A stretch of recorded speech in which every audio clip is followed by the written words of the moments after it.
Hey, salut à tous! On est aujourd'hui à l'atelier et je suis en train de travailler sur le moteur. Le moteur de ma Type 40 que vous avez vu dans une dernière vidéo, que je viens d'acquérir, que je viens d'acheter. Donc moteur qui est propre, que j'ai entièrement quand même ouvert. J'ai contrôlé le bas moteur, il est super. Donc j'ai refait une segmentation, 2 joints neufs, une bougie neuve. Et je me suis aussi attardé à l'allumage. J'ai de l'étincelle, hein. Mon allumage fonctionne bien. J'ai quand même décidé de le démonter. Regardez un peu comme c'est joli. On voit que ça n'a pas trop forcé. Et l'intérieur, c'est ça. Alors, je fais la vidéo en cours, parce que j'avais oublié de vous la faire, j'étais parti dans mon élan. Donc, il se trouve qu'en fait, j'ai mon allumage, je prends la pièce, l'allumage, le voici. Vous voyez, il est nickel, il n'est pas abîmé, j'ai contrôlé mes rupteurs, ils sont en bon état, mon écartement est bon, et j'avais ce condo. Ce sont les anciens modèles de condo que je vais garder, parce que j'ai de l'étincelle, je vous dis, ça fonctionne, il n'y a pas de souci. Mais, entre-temps, j'ai acheté ceux-ci, qui sont des petits condensateurs électroniques. Alors, j'ai aucune idée de ce que ça vaut, si vraiment c'est fiable ou pas. On dit souvent que l'électronique garantit 10 à 15 000 km. Avant de les faire en brel, il faut déjà y aller. Donc, du coup, voilà, c'est ce que je suis en train de faire. Je suis en train de l'installer ici, mon condo. Donc là, je suis en train de me battre avec la vis, parce que vous avez vu, ça arrive en position droite. Moi, je vais le couder. Le problème de le couder, c'est que là, la soudure est relativement épaisse et elle vient très très loin, on voit, avec la gaine. Du coup, c'est pas pratique, ça manque un peu. Ou j'ai mal coudé, je ne sais pas. Donc du coup, voilà, là, je suis en train d'essayer de le mettre. Vous voyez, les 3 vis sont l'une derrière l'autre. Et je vais attaquer à le revisser et donc monter ce petit condo. Allez, du coup, je l'ai ressorti, je l'ai réouvert un peu. Vous voyez, il est incliné à 45 degrés. Je vais essayer de le visser comme ça. C'est pas pratique, hein. Je vais pas dénigrer le travail qui a été fait là-dessus. Parce que, voilà, je les ai achetés, je vais les tester. Mais voilà, la cosse demanderait être la soudure qui est ici en haut, demanderait être un petit peu plus courte, de façon à avoir plus de marge pour venir ici.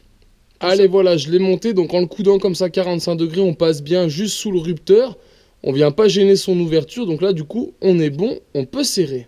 Voilà, je l'ai serré, du coup j'ai passé le tournevis ici, j'ai fait levier là sur la came, de façon à replier encore un peu la cosse, être sûr que ça gêne pas. Et là maintenant on peut faire tourner et je m'aperçois, voilà, donc là mon rupteur il fonctionne bien sans venir toucher la cosse. Donc maintenant il ne reste plus qu'à venir l'attacher, et là vous voyez c'est simple, il n'y a qu'une vis, il suffit de le mettre, déjà on gagne une vis sur les deux, ce qui est plutôt pas mal, ce sera plus pratique. Allez voilà, donc il est installé, vous voyez comme c'est fait. Si je vous remets celui-ci, on a la partie là, ça repart à l'horizontale, la partie du bas noir, donc du coup je l'ai mis en face du trou, c'est légèrement troué ici dans les allumages. Donc ce qui fait que quand on regarde de face, il est légèrement en biais. Et voilà, donc là ça tient. Donc ce qu'on va faire, c'est qu'on va remonter l'ensemble et on va tester. Je vais voir tout de suite ici avec ma cosse l'étincelle et je verrai si elle est meilleure ou pas que celle que j'avais au début avec le condo qui lui était, je sais même plus où je l'ai mis, mais voilà, qui lui était d'origine. Et avant de revisser, je vais vous faire voir ceci. Petite clé fait maison, vous voyez, c'est un tube de 20-27 creux. J'ai soudé un carré dedans, carré que l'on trouve souvent. Ça, c'est si vous cherchez un carré, il rentre pile poil vraiment dans l'écrou. Je vais vous faire voir. C'est des carrés que j'ai trouvés dans les menuiseries, vous savez. C'est dans les bars qui permettent de faire tourner les stores, etc. Souvent, on trouve ce genre de carré. Et il se trouve que c'est le même diamètre que le carré ici présent. Donc, allez, au début, on visse à la main. Voilà. Et je vais juste vous faire voir. Regardez bien. Comme c'est parfait. Voilà. Ça rentre si vraiment on veut être sûr. On tapote pour vraiment être à fond. Et voilà, vous voyez, il n'y a pas de jeu. C'est bien le même carré. Et donc là, je vais pouvoir venir serrer. Et comme j'ai fait ces deux leviers, je vous avoue, j'ai vraiment de la force pour manœuvrer.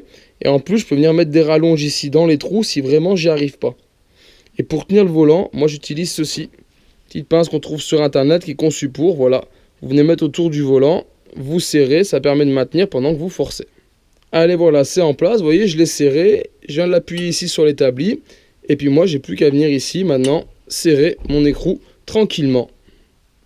Voilà. Donc là, j'ai qu'une main parce que je tiens aussi la caméra. Et on va forcer un petit coup à la fin avec les deux mains.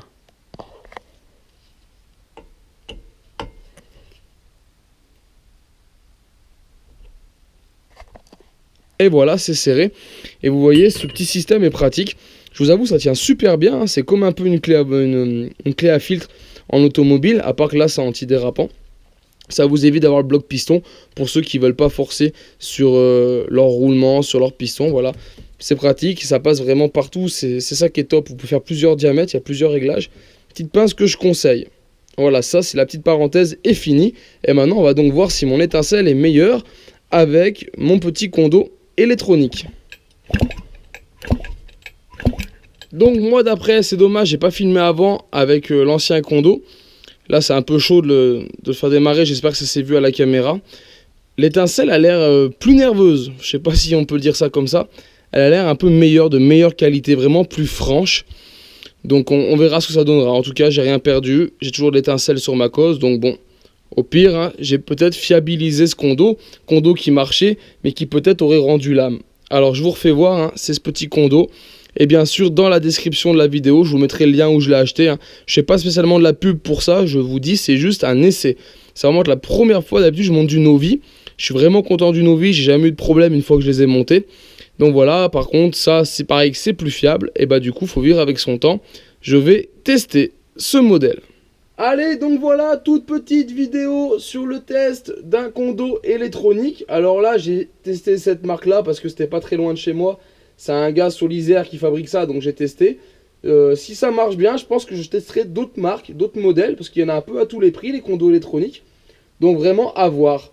Alors bien sûr, je vous ferai un retour, hein. On ne manquera pas d'en parler. On verra si le fait d'avoir une meilleure étincelle, un Kondo électronique, je gagne en rendement ou en puissance moteur, vu que mon explosion sera meilleure. J'en ai vraiment aucune idée, donc on testera. Je vais d'abord finir ma Type 40 que j'ai commencé, finir ce moteur, remonter l'échappement, le remonter sur la brelle, finir de changer mes pneus, mes câbles et mes gaines. Ça, je ne vous filme pas, hein. On a déjà évoqué ces sujets dans d'autres vidéos. Je vous invite à les regarder si vous ne savez pas faire. Et je vous dis en attendant, à bientôt sur ma chaîne 100% mobilette Youngtimer pour d'autres vidéos, tutos et présentations. Et en attendant, ciao ciao!